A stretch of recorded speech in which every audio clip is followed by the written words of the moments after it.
And welcome to the Vortex Healing Center Vortex podcast. We've got Grandmother Sue, Tazzy Sue on the line, and we have James Tyberonn over the phone. So we only see Tib in his really fancy sunglasses today. But you've got his voice. Hello there. Yeah, Sue and I both met Tib over 10 years ago in Peru, climbing Machu Picchu and visiting all the sacred sites in Peru. So Tib, quick bio about Tib. He's an author, geologist, gemologist, researcher, and channel. He's written 7 books, appeared on national television programs, and has been a featured guest keynote speaker at the United Nations SCAT. And I was there, so I heard him live. That was a fun event, Tib. That was a lot of fun. And in fact, I recently saw a picture with you in it taken at the United Nations, Sue. Is that right? Yeah. He's also worked a lot with the Edgar Cayce Association for Research and Enlightenment and Carroll's Kryon Channeling Summit event.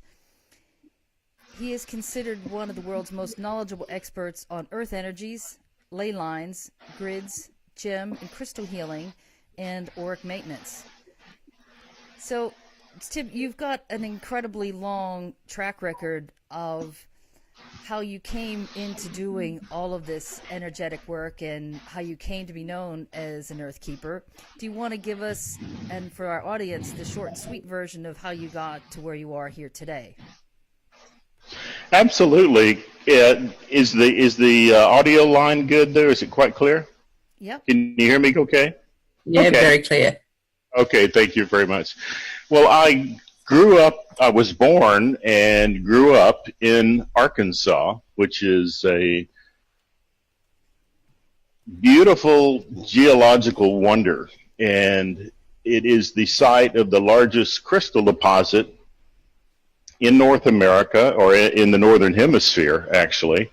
And a lot of natural places to go outdoors for hiking, etc. So I was always, from a young age, very interested in collecting rocks and crystals. And my father was a avid fisherman, and he used to take me virtually every weekend to Lake Ouachita in Hot Springs National Park. He would fish and I would dive for crystals, and I could fill up a coffee can, and and about the same time he could catch a load of fish. And so that was how I first got interested in geology. And then I became a geologist. I worked 33 years outside the United States for an engineering firm as a geological engineer. And I lived as a foreigner for over 3 decades. I lived in Brazil. I met my wife, who is Scottish, in Brazil in 1978. We lived in Africa for 6 years. And I worked in India, all over the world, really, for 33 years. And I read There Is a River, the biography of Edgar Cayce on the banks of the Amazon River in 1980. And it absolutely changed my life. I had gone to Brazil, I suppose, as a born-again Baptist, always had been in a religious family. But when I read Cayce, it just opened me up, and I started studying metaphysics and studying the earth, studying the effects of gemstones, and that has led me to where I am now. I retired from my engineering geological work in 2009 and actually had begun EarthKeeper in 2004, I believe. Go ahead, Sue. I know you had some questions for Tib.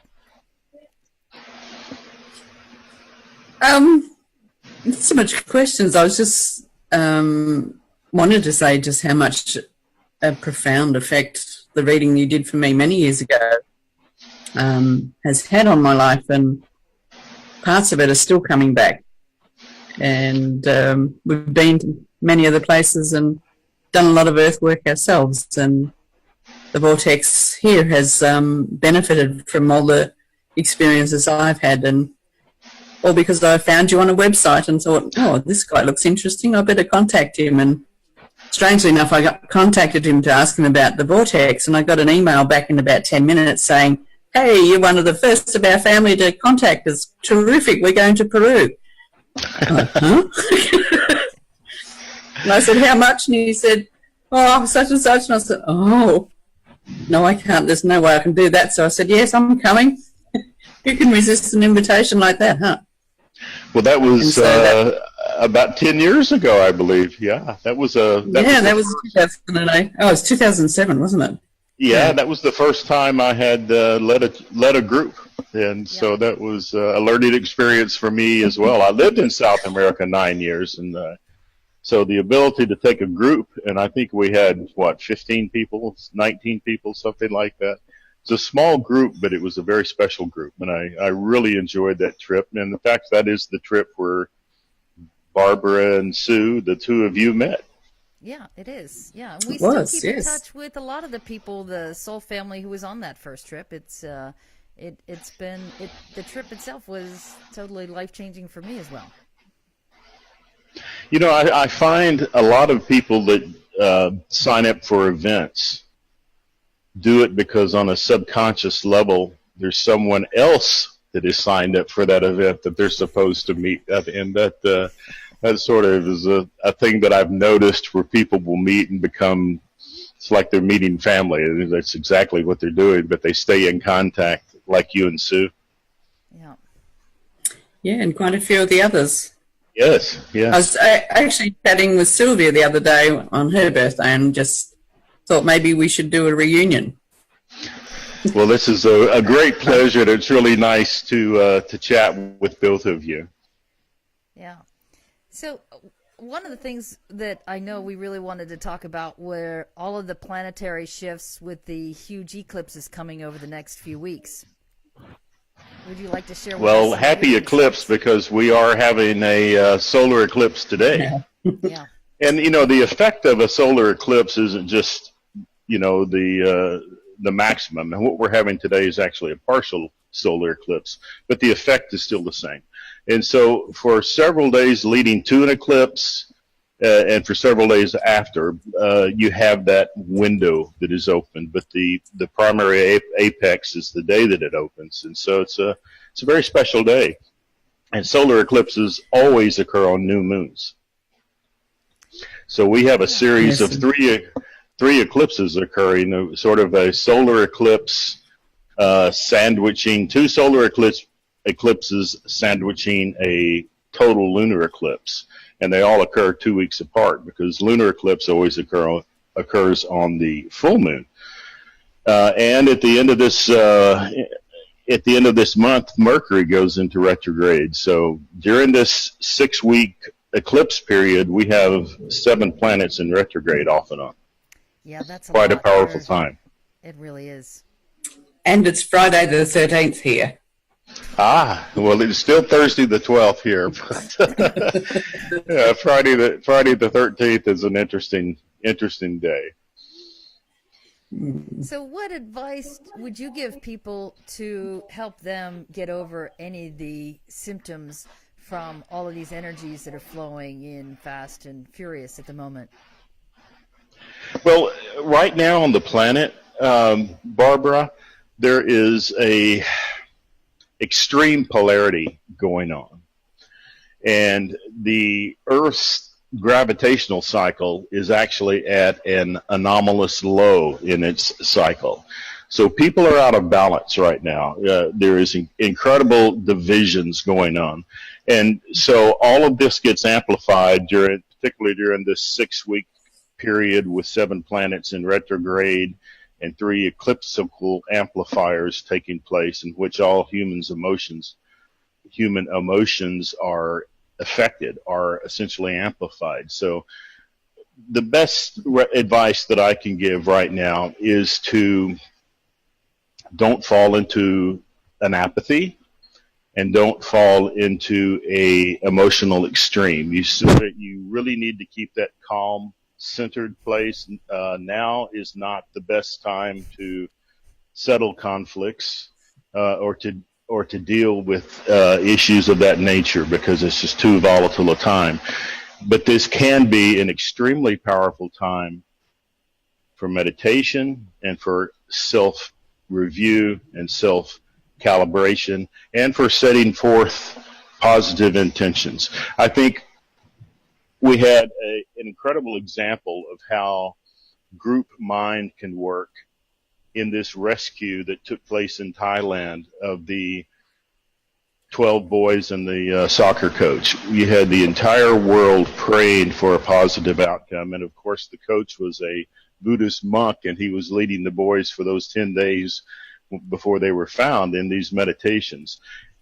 And in this energy, you want to focus on the positive and stay out of conflicts would be my best advice.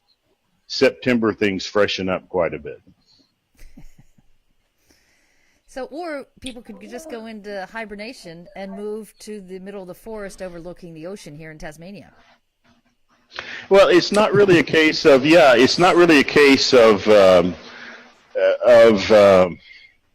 dropping out. It's a case of walking the middle ground, because things that, as you can see from the state of world politics, it's not a good time for agreements. It's a time of volatility. It's a time of extremes. We are in an astrology that I refer to as crucible astrology, where all unresolved energies are surfacing in order to be dealt with. So it's not a case of not dealing with them. It's a case of finding the best time to do it, because they'll be here until we do resolve them. And how will that affect Donald Trump? I couldn't tell you on that. I don't think anyone knows how anything's going to affect him from one day to another.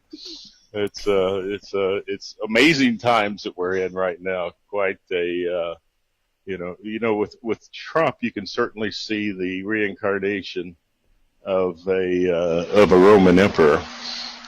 John Hogue says that he is the reincarnation, that Trump is the reincarnation of Diocletian, a Roman emperor who was a financial whiz. But I pretty much stay out of politics right now. That's just too disgusting. Yeah. I hear you. So what's the next? You've got a big event coming up as well in Arkansas in a couple months, right? Yes, thank you for that. We are having a gathering of the Law of One, I like to refer to it as, but it is in alliance with the Edgar Cayce Foundation, and we are gathering in the Crystal Vortex of Arkansas. We have a great group of speakers coming, Graham Hancock. We have Kevin Tedeschi, who is he's an author, a brilliant speaker, and he is the CEO of Edgar Cayce's ARE. We have John Van Auken, who is the director of the Edgar Cayce Foundation. William Henry, who is a great author and just a wonderful person.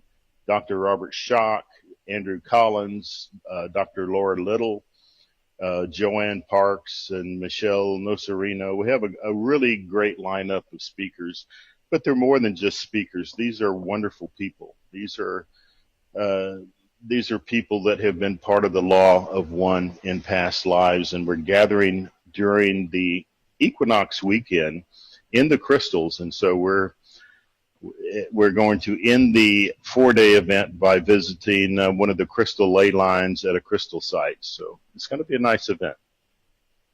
Yeah, that's really exciting. So how can people connect with you there? And I'll put that on our website, earth-keeper.com. earth-keeper.com. All the information's on there. We've got about 525 people registered, and we have seats for about 75 more. And the event is the equinox weekend, so it's going to be a really nice gathering. Yeah, that sounds cool. Couple quick questions for you, Tib. Sure. What is the greatest spiritual lesson in all of this for you? In the divide that we're going through, in what specifically? Which The in whole all kit and of caboodle, uh, the whole ascension process. oh well, I think that the most important thing is for people to have faith, for people not to look at the world around us, not to look at the crucible astrologies that are happening and think that the ascension's not going to occur. It is going to occur. It is on I path have to to have Sue occur. prompt me because I've But the just human lost ascension the audio. is many generations away. I think that the Earth graduated to 12 dimensions in 2012. But I think humanity is about 300 years away from the ascension of humanity. But I think we're on track. And there are a lot of Edgar Cayce readings that speak about what happens after 1998 and the ascension process. Cayce speaks about a cleansing period, which is what we're going through now. And Metatron speaks about 2038 being the return of light, and that's when we really start moving forward. So I think the main message for people is that we're on track, that all of this ugliness, all of this extreme polarity that is occurring has to occur. It has to come to the surface so we can face it, so we can cleanse it, so we can deal with it. And I think that it will take energy. I think it will involve soul groups, and I think that it takes time, and I think that we're on the path, but in this time of shift, it's so important for people to maintain the faith and to project light, to project hope, and to remember that one candle can light up a stadium. That's beautiful. And what is your definition of consciousness? Well, I would say that we are here to develop our consciousness. We are here to use our consciousness to learn responsible co-creation. I think that the purpose of life, the purpose of the University of Duality, is to come here and learn love, to learn the responsible use of power, and to learn that we create our entire experience through our mind and through our thoughts. So consciousness is that pathway that leads us back into total awareness within a realm of love, the science of love. Yeah. And what is your definition of God, Tib? All that is. That's an easy one. All that is.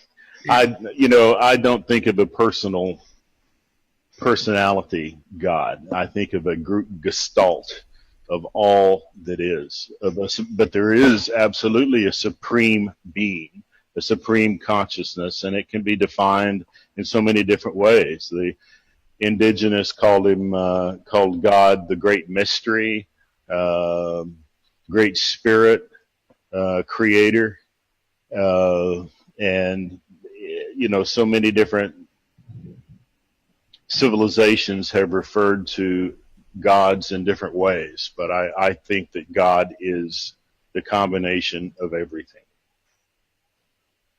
Yeah. And where do you feel most at peace with yourself, Tib?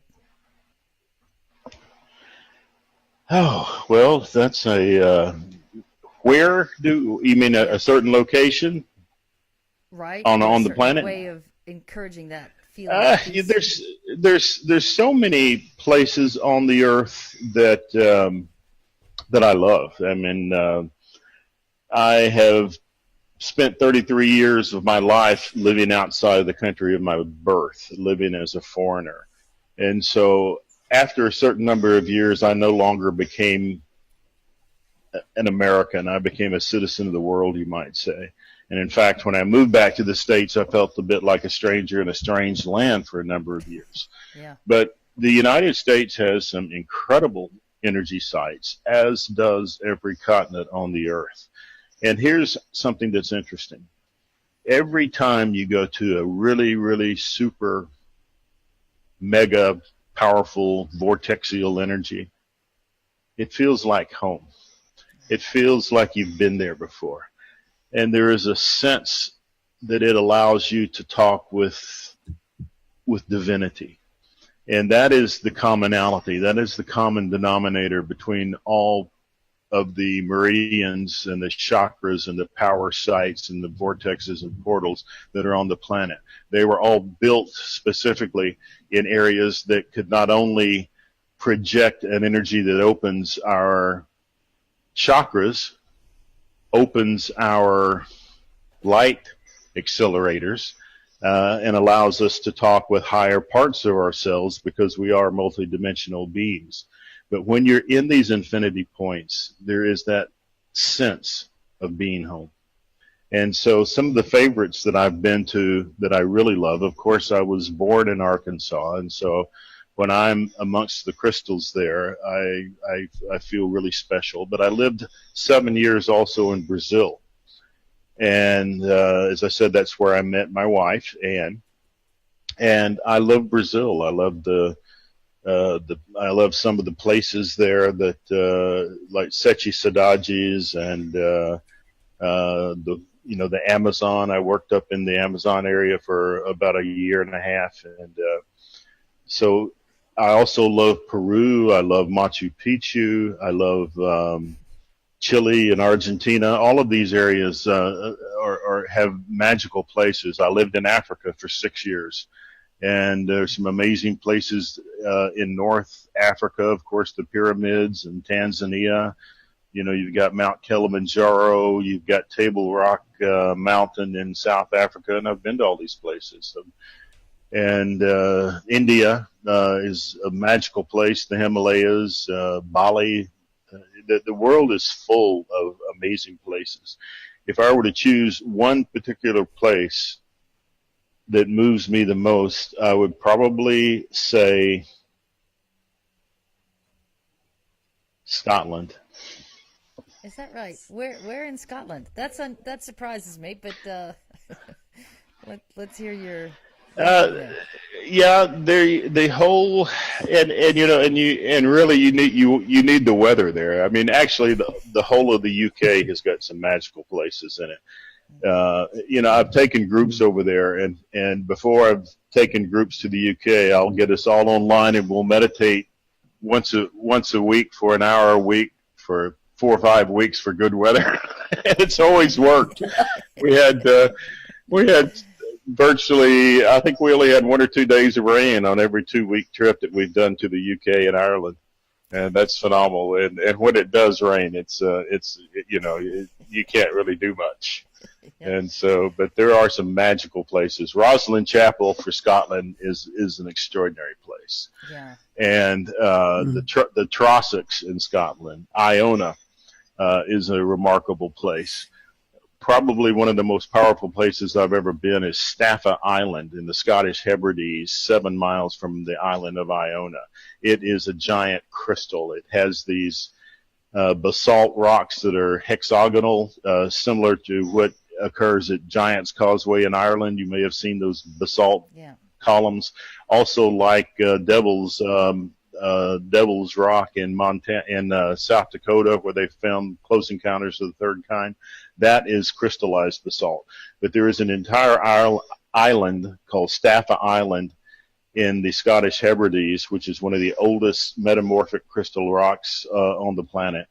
And it is just an amazing place. I was able to spend an entire day there. And what a magical place in Druid's Cave.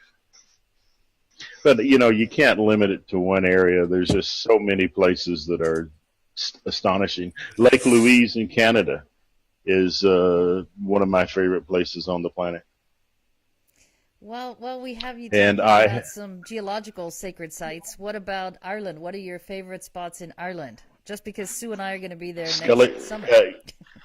Oh, well, you definitely, and this is off the beaten track, and if you want a contact, I'll do that. I'll send you one, but you want to go to Skellig Michael.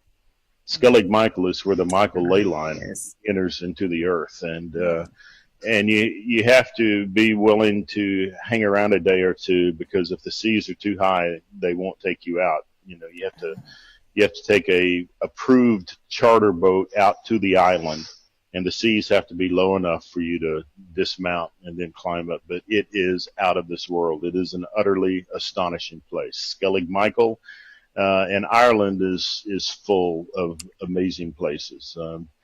Newgrange is astonishing.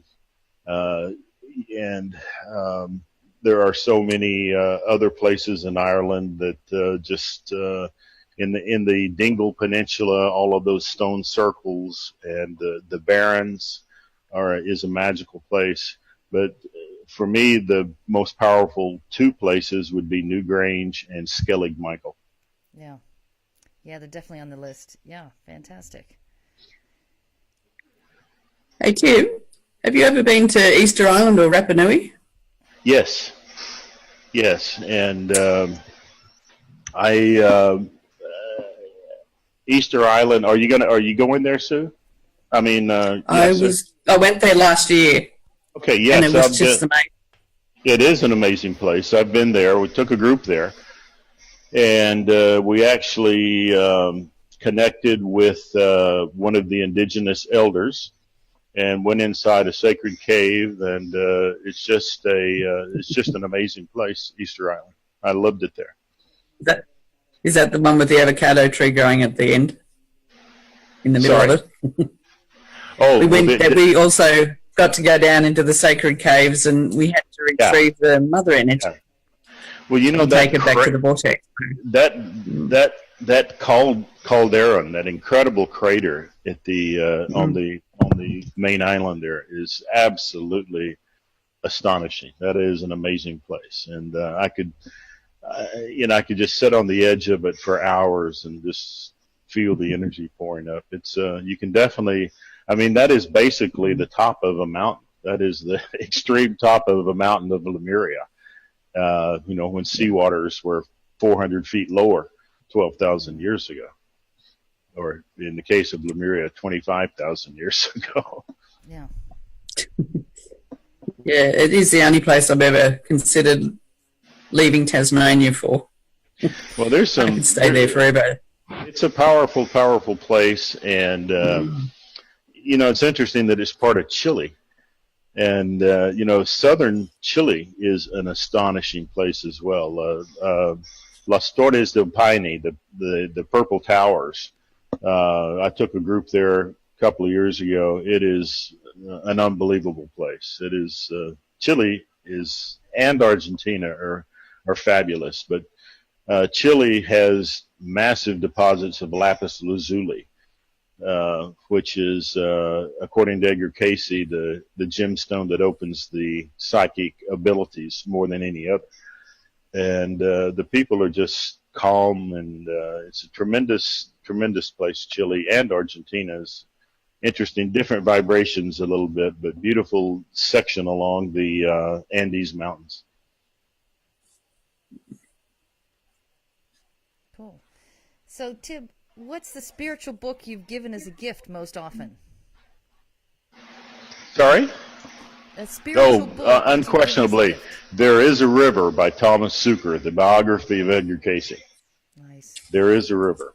Yeah, that's the one I've given most often, because growing up in Arkansas, all of my family were born again Baptists, worried about me praying for me, and so that's because Cayce was a Christian.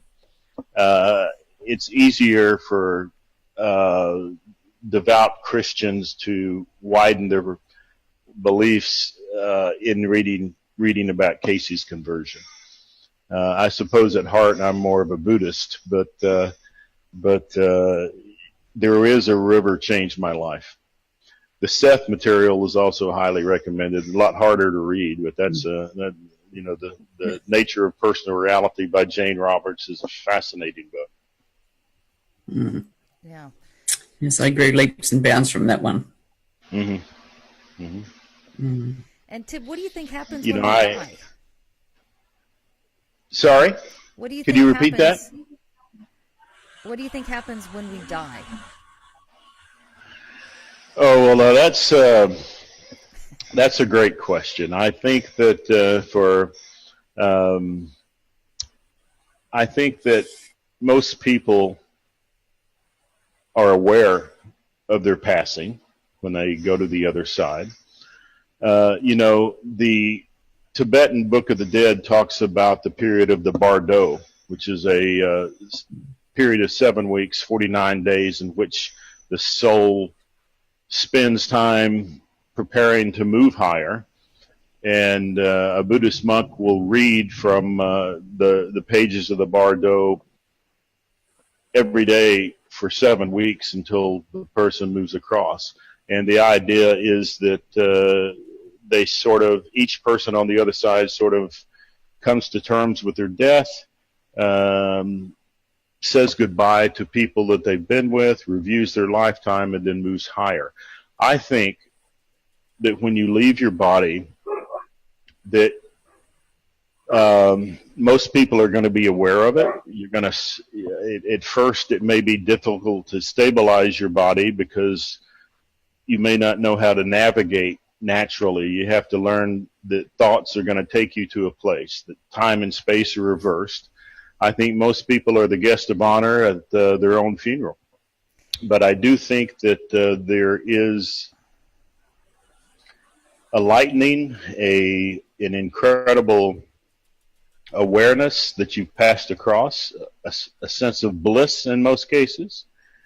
And it's not that different from what can occur in intensive fasting, in intensive trainings for out-of-body experiences, and ayahuasca done in a sacred way.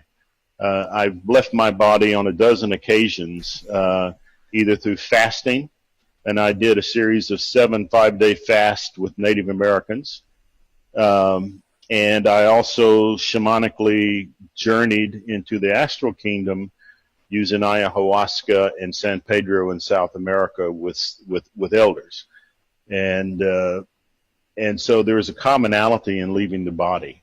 And once you're out of the body, you're more than your personality. In fact, your personality aspect seems different.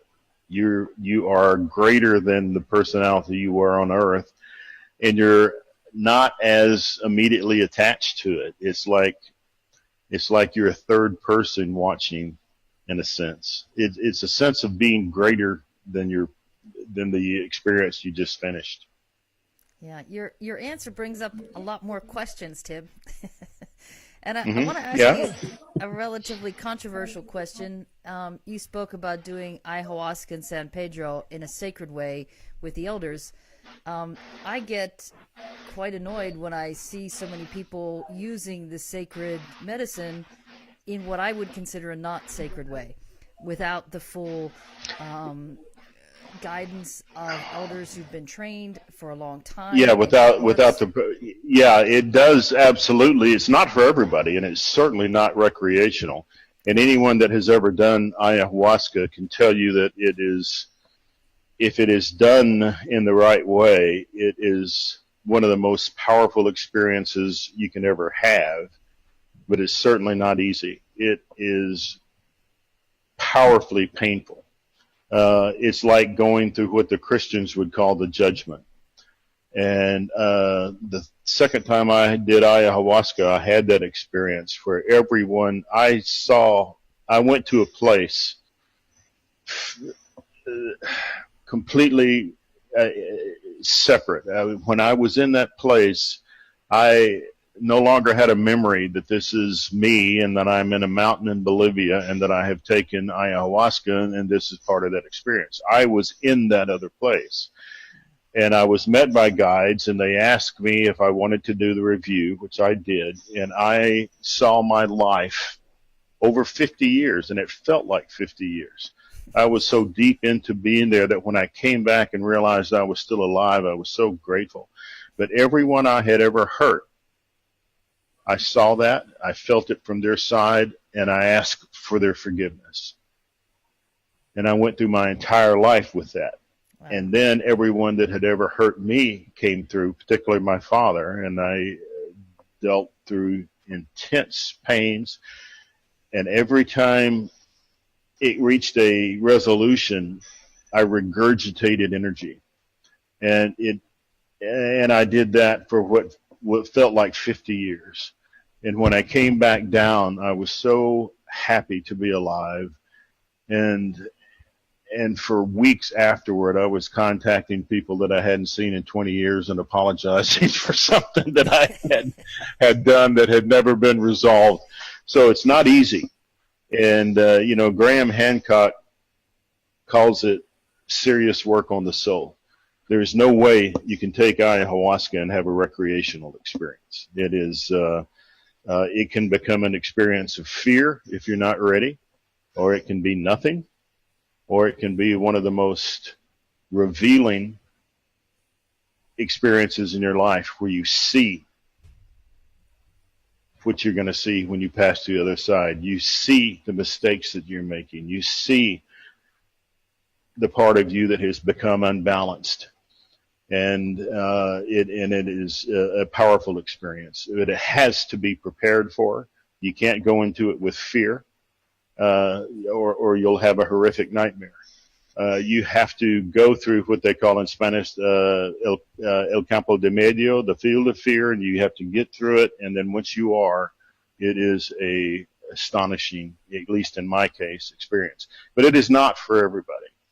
But it is, because I also did it the other way. I also learned how to leave my body by fasting, the Native American way. And I didn't just fast for 3 days. I'm a big guy, so I knew I had to fast for 5 days. And it was never until the 4th day that I even felt hungry. So that gives you, the first time I did a vision quest, I weighed almost 300 pounds. And I didn't get hungry until the 4th day. And it was only in my 3rd year of doing that I had a vision. The other years were just cleansings and a lot of thought processes. And so I did have the out-of-body experiences my 3rd, 4th, and 5th year of vision questing. And it was always done in the Lakota way, in a circle of prayer ties in a sacred place, no water or food, no food the entire time, and no water for the first 3 days. And so it was sort of the Toltec way of doing it. But I did vision then. And what I visioned with the ayahuasca was much more intense, much more difficult to navigate in a certain way, and much more powerful and in certain ways in the depth of what you are shown. So I had an amazing experience with the ayahuasca that we did on your trip. And I did the lifetime review, but I did it 3 or 4 times, and each time from a different perspective. And it gave me a complete understanding of events and why things happened. And well, the time that we were in Peru, Sue, I didn't really drink a lot because I was wanting to make sure that everything went well, and that this was my first time to offer ayahuasca to a group, and so I wanted to make absolutely sure that there were no medical or emotional untoward events, and I didn't drink that much. But that was a good setting, and that was Miguel, and he's a powerful shaman. I saw him in August. We took a group of 130 people down to Peru, and about 80 people did ayahuasca. Wow. Wow, that's I'm hoping a big room. A very big room. Yeah, we did it at Orhay's Hotel, in fact. But it was a different hotel than the ones you and I stayed in. He's Okay. built a new one on the other side of the road, and he's got enormous rooms for yoga, for plant medicines. He's got labyrinths, stone circles. It's really a magical place that he's built there. And is that at Puno? Sorry? Is that at Puno? Yeah. Yes. So he has 2 hotels there in Puno. And one near Machu Picchu that is just amazing. Beautiful. Cool. He came to Arkansas to speak last year, Jorge's. Really a wonderful guy. Yeah, it was certainly an amazing trip that stayed with us for a long, long time. That was a very special trip, yeah. Totally influenced the life. Changed it around a bit. Certainly did. We actually have a comment I wanted to share from Jenny. Jenny Boffa says, the hardest thing she's found is linking with fellow EarthKeepers. And she said she's so happy to have found Grandmother Sue the first time she found another who walked a similar path. And I felt the same way meeting Tib and Sue and the other soul family that we met. And I think that's just really why it's so important for everyone to seek out those people who are aligned with your same energies and your same goals on this planet. It's not obvious to just bump down the street and be sure that's the right person who's from your soul family. Yeah, looking back, I've probably led 12 or so groups in overseas, international travel sites. And I took 3 different groups 200 miles rafting through the Grand Canyon. And so as I mentioned earlier, in every trip you can see, especially from my perspective of dealing with people that are coming and getting to know everyone, you can see people connecting that were meant to connect.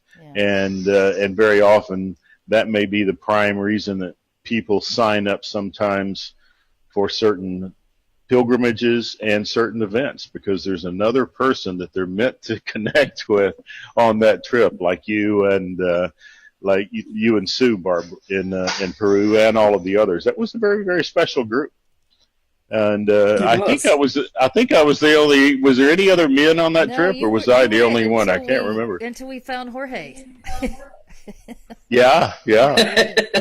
And you got quite sick. You had a really bad bronchitis. Well, at the end, I did. Those elevations. When we went to Peru this last time, you spend. I'm at sea level most of the time, and if you spend, 2 weeks above sea level, you can get pleurisy. And I got the flu the very last day, and so I was grateful that I didn't have it any other time before. Next time, I'm going to pray.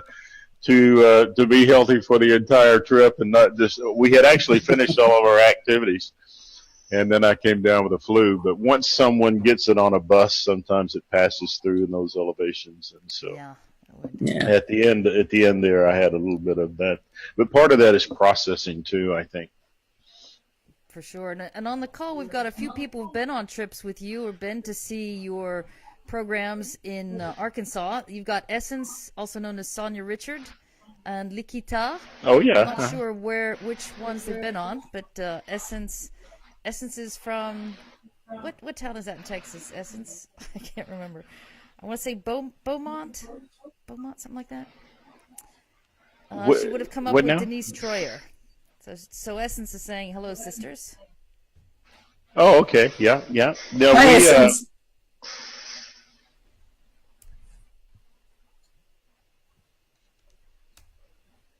Oops, we've lost audio.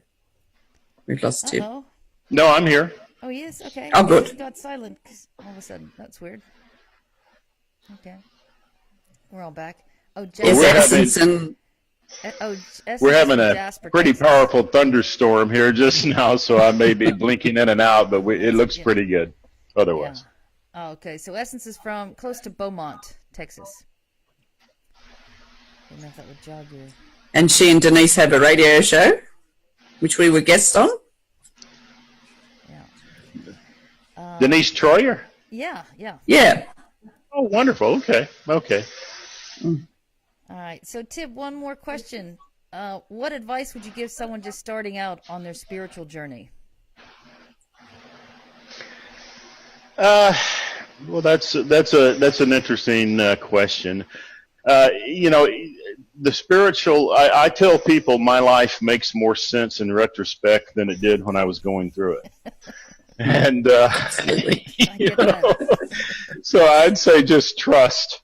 You know, I came so close to quitting my job as a geologist and moving to India and being in an ashram, particularly when I was working in India. And had I have done that, none of the things that I was meant to do would have happened. And so my advice is that most of the spiritual work that you're going to do takes place where you are. And whether or not it seems, you know, a very grand situation or a mundane situation, the greatest growth in your life takes place among those that are around you, in those interactions with your family, with your workplace. I worked in a job that I, you know, often thought was not what I should be doing. And it was not until I endured, and it was really, really hard in many places. We got caught in coup d'etats. My wife and son and I got caught in a coup d'etat in Africa and rescued by the French Foreign Legion. We got caught in a coup d'etat in Venezuela when Hugo Chavez was trying to overthrow the government.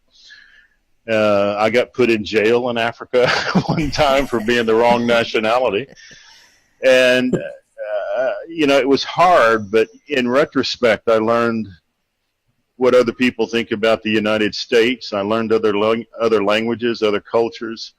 But I also learned what it was like to be lonely, because in many of our situations where we lived in overseas, you know, we didn't speak the language. We had to learn the language. There's a sense of isolation.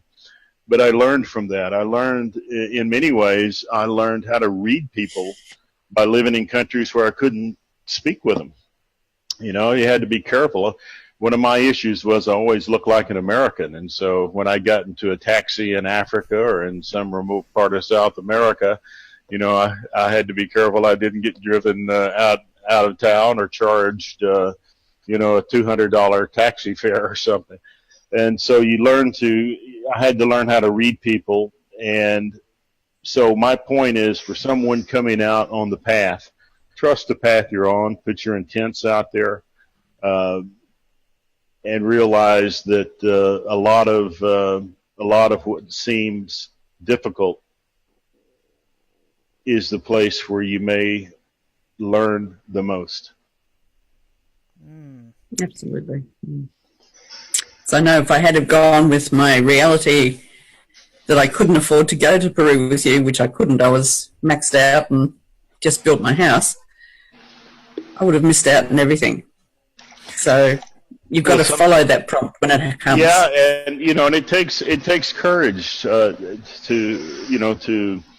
leap out and to do things and to travel, and the rewards are there, but it definitely takes that courage and that requirement to jump forward and do things that are going to push the envelope a little bit, put you out into another place.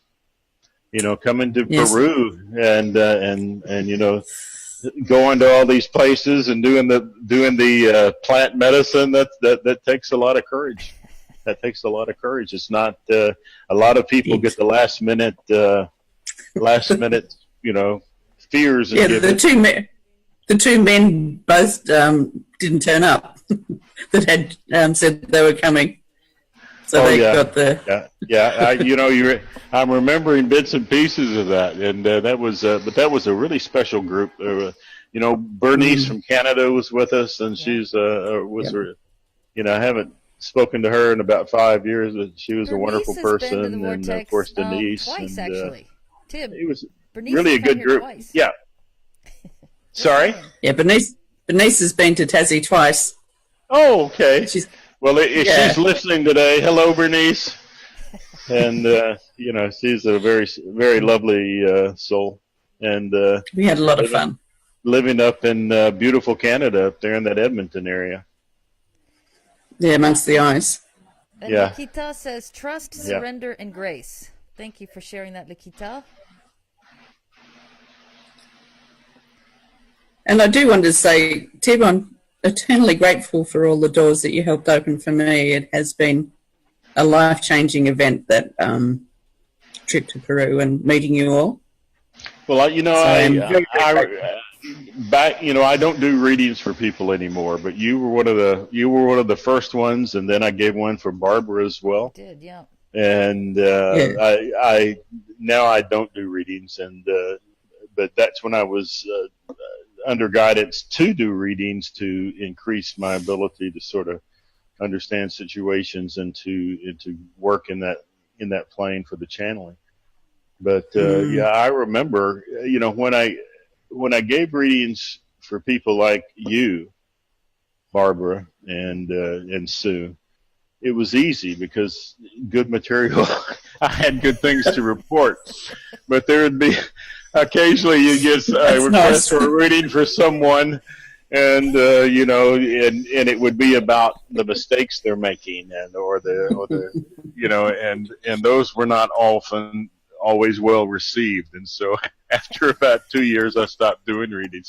But they, I think they were, if I remember correctly, Barbara, were you Catherine of Burgundy, or is that something that I'm thinking of someone else?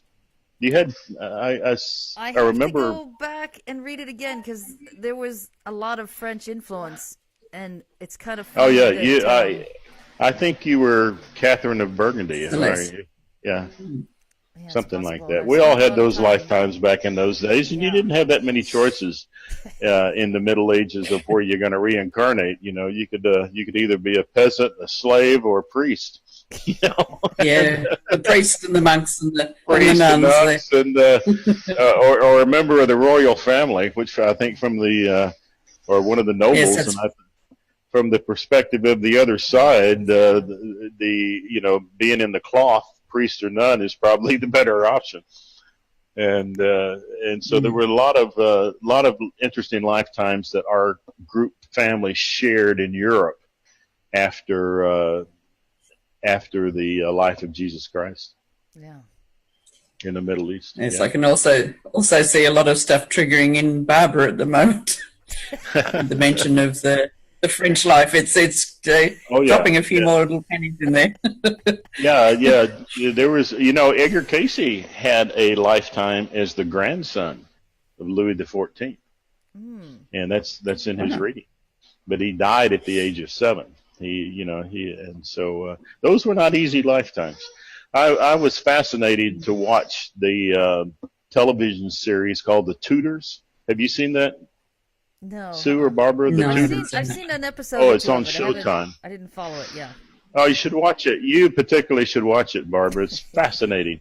And you know, if you think about it, if you think about what happened as a result of Henry VIII, it was really, and Casey gives a past life reading for the reincarnated soul of Anne Boleyn. But if you think about what Anne Boleyn did, she led England to break away from the Catholic Church, which was at that time an incredible government, you know, governing body. That's heresy. Yeah. And and so, you know, you broke away from Rome, and that was part of the breaking away from the Inquisition. And you know, and the daughter of Anne Boleyn and Henry VIII was Queen Elizabeth. And Queen Elizabeth was the one who stood in power at the time of the Spanish Armada in 1588. And, you know, you don't look at these people as particularly spiritual people, but they were powerful people who played a role, probably consciously, that they weren't aware of, in breaking away from the dark forces of the Inquisition.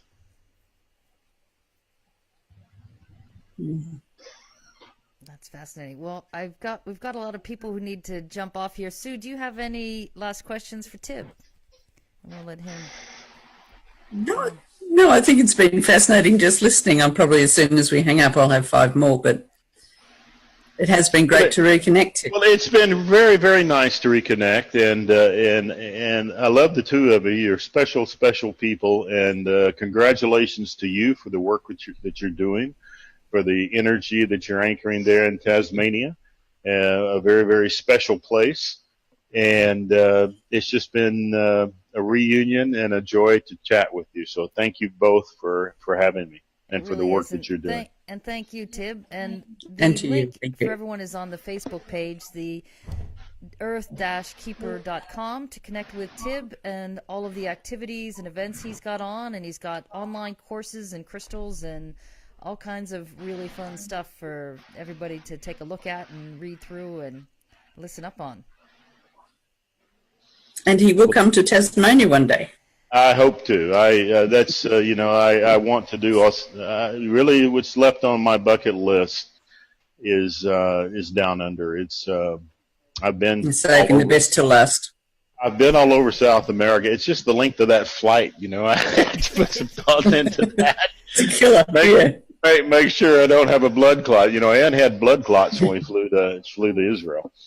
And but I do want to come to Australia, Tasmania, and I want to go to New Zealand. Those are the only places I haven't been to, and I really want to. So send your love to Tib and to the whole group connecting here, all the soul family joining in here today. Well, thank you so much, and it's really refreshing to be with you both, and all my love to you. Yeah, love to you and Ann, Tib. Back at you. Thanks for stopping by. All right, I'm going to end the live video.